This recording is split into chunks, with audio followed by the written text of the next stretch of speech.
Okay, let's continue. Now are on infinite limits. And from the term, these are the type of limits whose values are not finite, meaning you either end up with infinity or negative infinity. Let's look at this function 1 over x squared and try to see what happens near 0. That is, we're going to analyze this limit. What happens as x approaches 0? We can see that with the table, which I will just be showing you here. Since it's squared, so the value is unaffected whether you have a positive or a negative. Now we take values getting closer and closer to 0 for x. So 0.1, 0.01 plus minus 0.001, and so on. And observe what's happening to the function. If you look at the right column, we see that the function is growing without bounds. Meaning if you want it to be larger, you just make x closer to 0. The closer x is to 0, the larger will the value of f of x be. So there is no limit in this case. However, we write this observation as follows. Limit of 1 over x squared as x approaches 0 equals infinity. Not to mean that it exists, but rather to say that the limit grows positively larger and larger without bounds. Okay?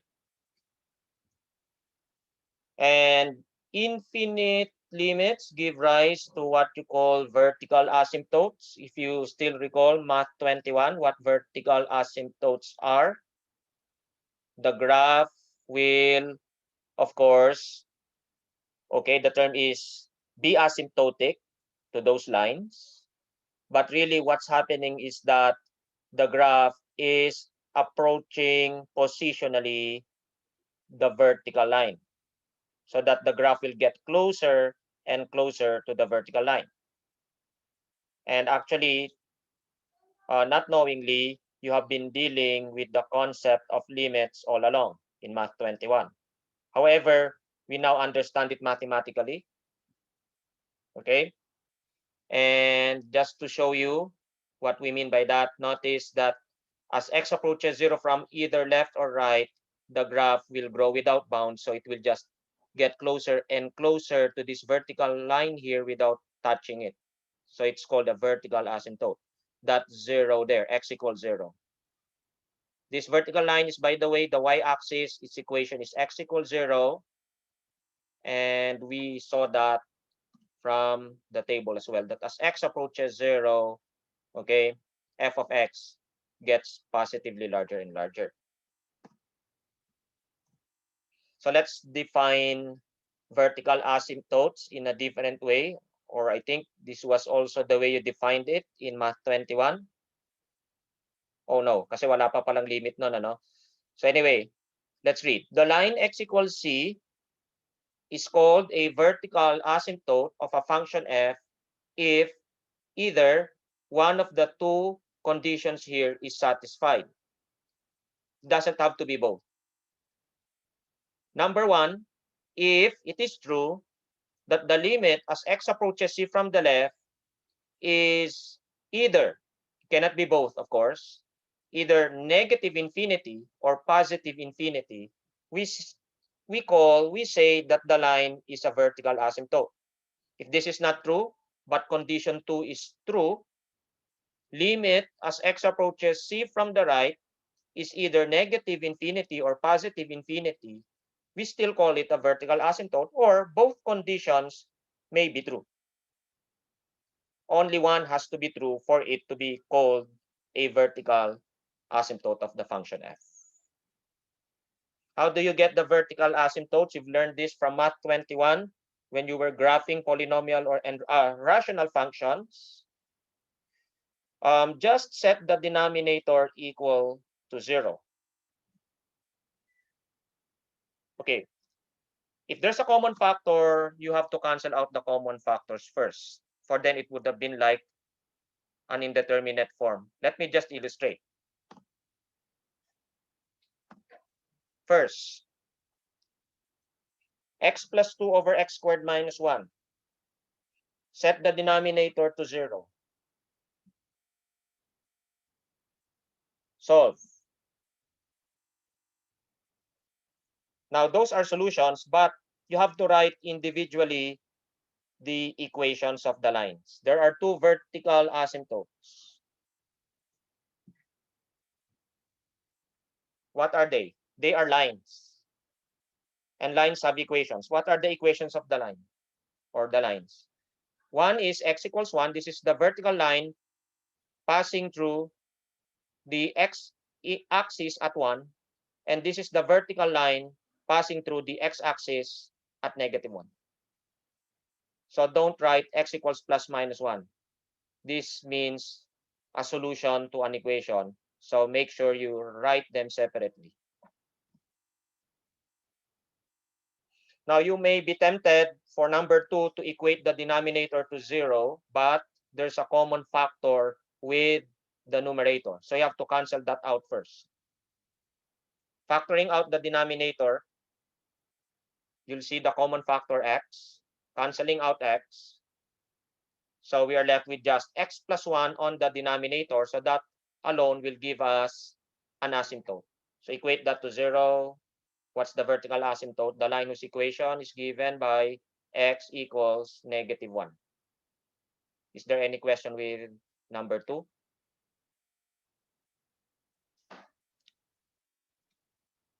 Okay, 2 will suffice. So next example. What are we to do here?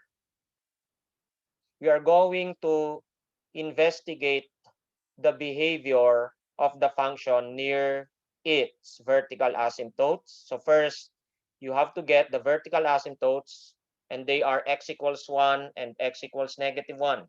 They are lines again.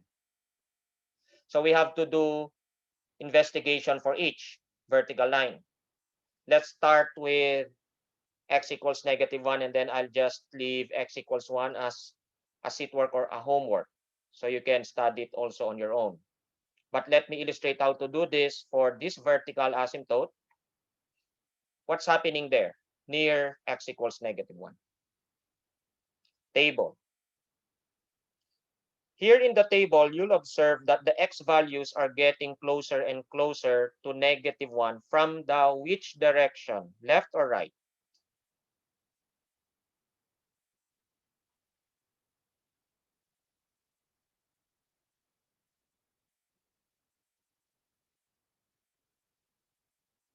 Tingnan natin yung sagot.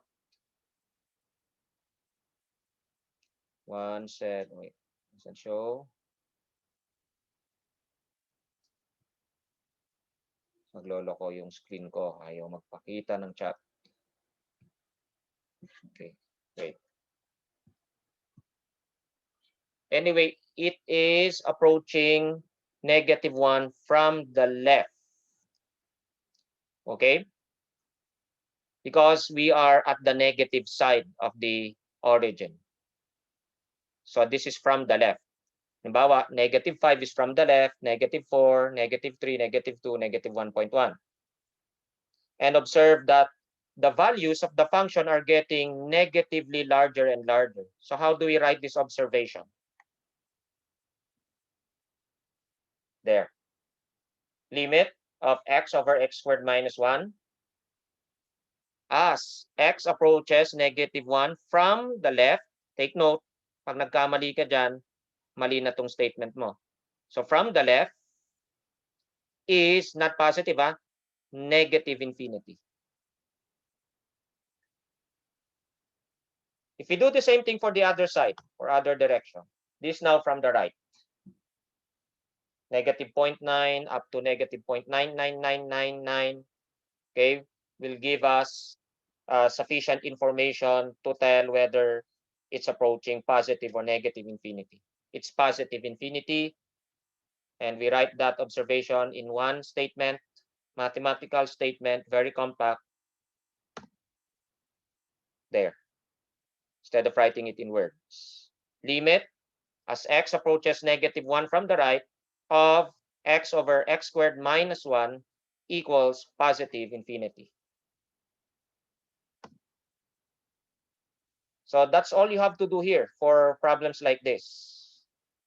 And just verify that limit for the other vertical asymptote, okay, as x approaches 1 from the left and from the right are negative and positive infinity respectively.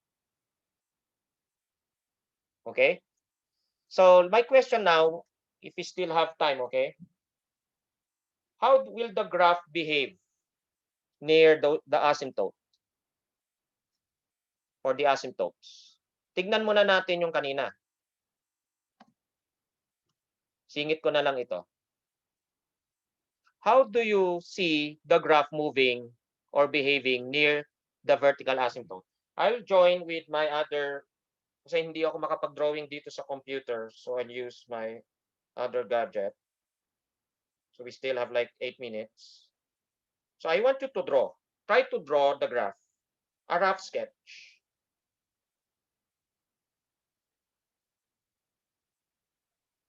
And then combine that with the other one.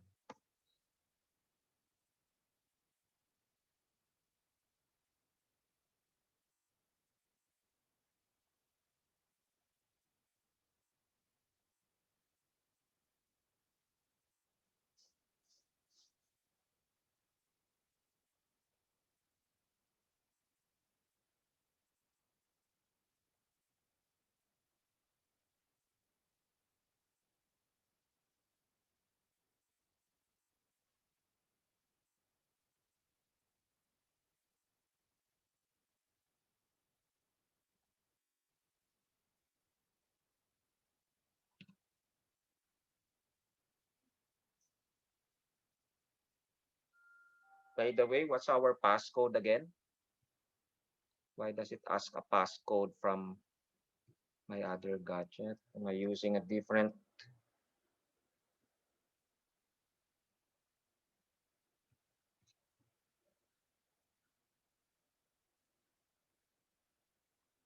Okay, are you sure? 387746.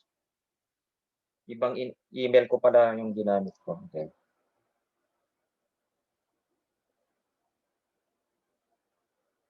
So let me unshare.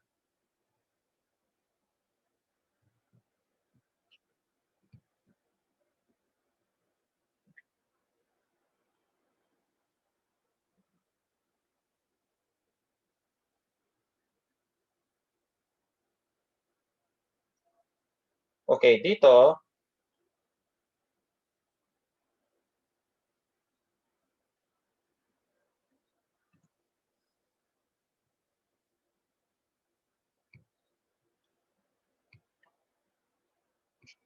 yung kanina, what we had was this one, limit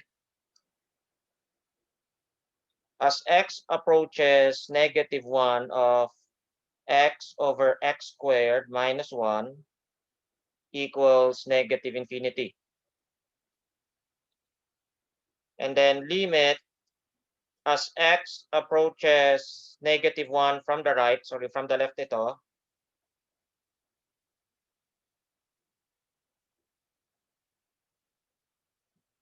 equals positive infinity. So if we look at this, what is happening graphically? If we draw the vertical asymptote associated with that, it's the line x equals -1.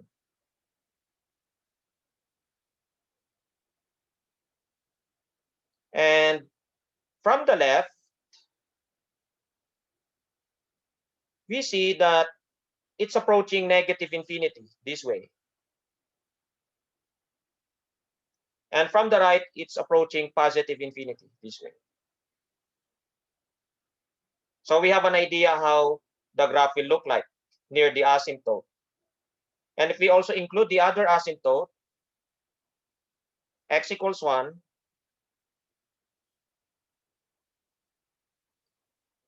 if we look at the result,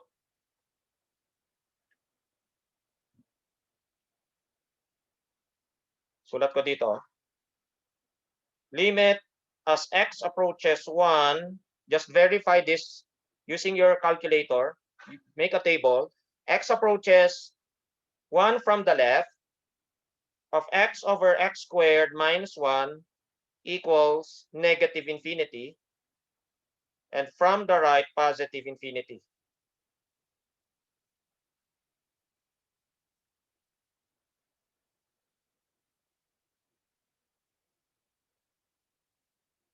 Now, if you draw that, from the left of this vertical asymptote, positive, and from the right, negative infinity. In fact, later, next time, we shall see that the x-axis is also an asymptote, a horizontal asymptote. And those asymptotes already give us enough to draw the graph. If I will just but connect,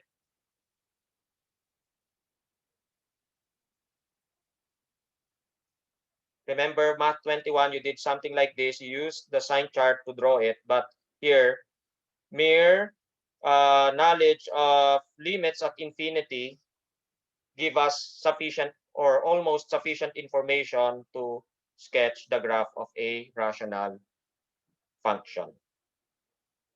So I think that should be enough for today. I'll just leave this part to you. Make a table of values.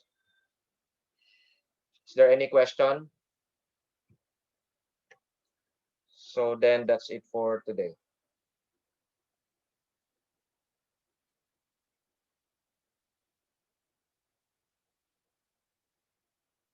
Thank you, sir.